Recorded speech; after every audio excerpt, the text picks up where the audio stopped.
ওই প্রত্যেকদিন এখানে নামাজ পড়ে, আজকে ওরে মাইরা ফেলমু। ওই আর কোনোদিন নামাজ পড়তে পারবো না। জোরতে টান দে, ও জানে তো শক্ত, ও তো মরেই না। আজ তোরে ফাঁসি লাগাইয়া মাইরাই ফেলামু, আর কখনো নামাজ পড়তে পারবি না। এই, আরো জোরে টান দে। ওই মরতেছে না, বুঝতেছি না, তোরে মাইরালামু আজকে। টান দে, ওই তো মরে না, জোরে টান দে। কিরে, আমাদের চাদর গেল কই? ওরে তো মারতে চাইছিলাম, চাদর উদাও হয়ে গেল গা। আমি তো কিছু বুঝতে পারতেছি না, চাদরটা গেল কোথায়। দাঁড়া, ওই মোল্লা নামাজ শেষ করুক, ওর কাছ থেকে জানবো। আসসালামু আলাইকুম রহমতুল্লাহ। আসসালামু আলাইকুম রহমতুল্লাহ। হে আল্লাহ হেদায়েত দান করুন। এ হুজুর দাঁড়ান তো। আরে কি হয়েছে তোমাদের, বলো তো।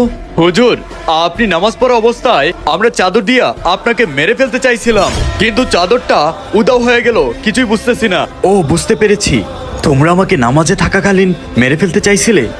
একটা কথা শোনো তাহলে, যে 5 ওয়াক্ত নামাজ পড়ে আল্লাহর ইবাদত করে, তাকে আল্লাহ তাআলা নিজেই হেফাজত করেন। বুঝতে পেরেছো? হুজুর, আমাদের ভুল হয়ে গেছে। এবারের মতন আমাদেরকে মাফ করে দেন, আমরাও 5 ওয়াক্ত নামাজ পড়বো, আল্লাহর ইবাদত করব। তাহলে তো মাফ করা যায়। আজকে থেকে তোমরাও ঠিক মতো জামাতের সাথে নামাজ আদায় করো। মুসলিম হয়ে থাকলে অবশ্যই সাবস্ক্রাইব করবেন, মুনাফিক হলে করবেন না।